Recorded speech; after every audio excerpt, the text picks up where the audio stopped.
Bismillahirrahmanirrahim. Assalamu alaikum students. Welcome to my class and welcome to Epic Words channel. This is Umaira Bashir and you are watching Epic Words. आज जो हम topic discuss करने वाले हैं वो है ओलिगोसैकराइड। ओलिगोसैकराइड क्या होता है? हमने कार्बोहाइड्रेट पढ़ा था, कार्बोहाइड्रेट्स को डिस्कस किया था। उस डिस्कशन के दौरान हमने ये भी डिस्कस किया था कि कार्बोहाइड्रेट्स को 3 क्लासेस में क्लासीफाई किया जा सकता है: monosaccharide, disaccharide and oligosaccharide and polysaccharide. Oligosaccharide को आज हम डिस्कस करेंगे। लास्ट वीडियो में हमने मोनोसैकराइड्स को डिस्कस किया था। अगर आपको मोनोसैकराइड्स में कुछ प्रॉब्लम्स हो रही हैं तो जाएं हमारी वीडियो देखें, इंशाल्लाह आपको ज़रूर समझ में आएगा। डिस्कस करते हैं जी oligosaccharide. Move to the topic.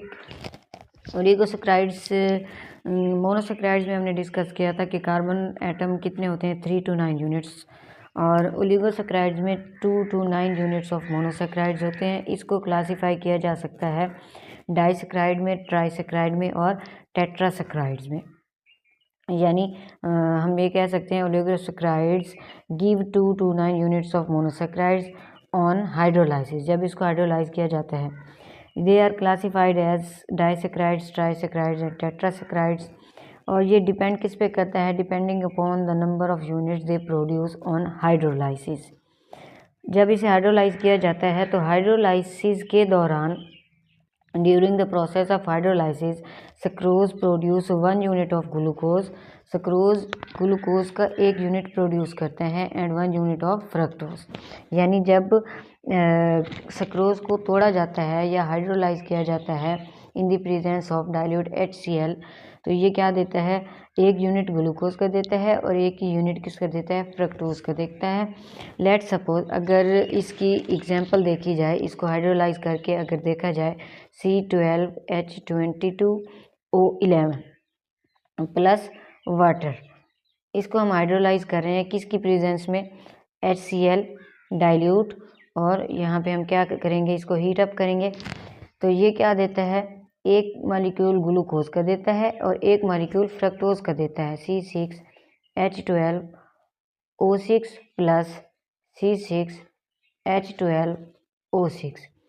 ये क्या हो गया? 1 हो गया ग्लूकोज और 1 हो गया हमारे पास फ्रक्टोज। अब क्वेश्चन ये है कि दोनों के जो जनरल फार्मूलाज हैं वो सेम है, और मैं ये कह रही हूँ कि 1 ग्लूकोज है, 1 फ्रक्टोज है।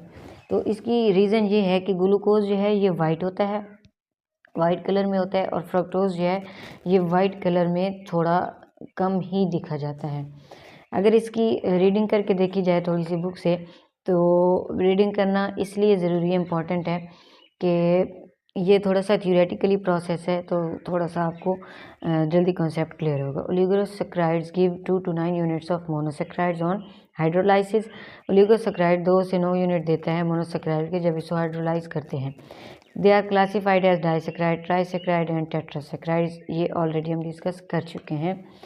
Depend upon number of units they produce on hydrolysis. जब इसे हाइड्रोलाइज करते हैं तो ये 2 to 9 यूनिट्स वाले मोनोसैकराइड्स देता है। Most important oligosaccharides are disaccharides like sucrose. On hydrolysis sucrose produces 1 unit of glucose and 1 unit of fructose. जब सक्रोज को हाइड्रोलाइज करते हैं तो 1 मॉलिक्यूल किसका देता है? ग्लूकोज का, और 1 मॉलिक्यूल फ्रक्टोज का देता है। This carbohydrate white crystalline solid, ये जो हैं ये भी वाइट क्रिस्टलाइन सॉलिड होते हैं, इजीली सॉल्युबल होते हैं वाटर में। They are also in sweet and taste, ये भी टेस्ट में स्वीट होते हैं, मीठे होते हैं। दे मे बी रिड्यूसिंग और non reducing. Monosaccharide just reducing agent है, रिड्यूसिंग शुगर्स हैं, लेकिन ये रिड्यूसिंग भी हो सकते हैं और नॉन रिड्यूसिंग भी हो सकते हैं। कौन? ओलिगोसैकराइड। It's all about ओलिगोसैकराइड्स।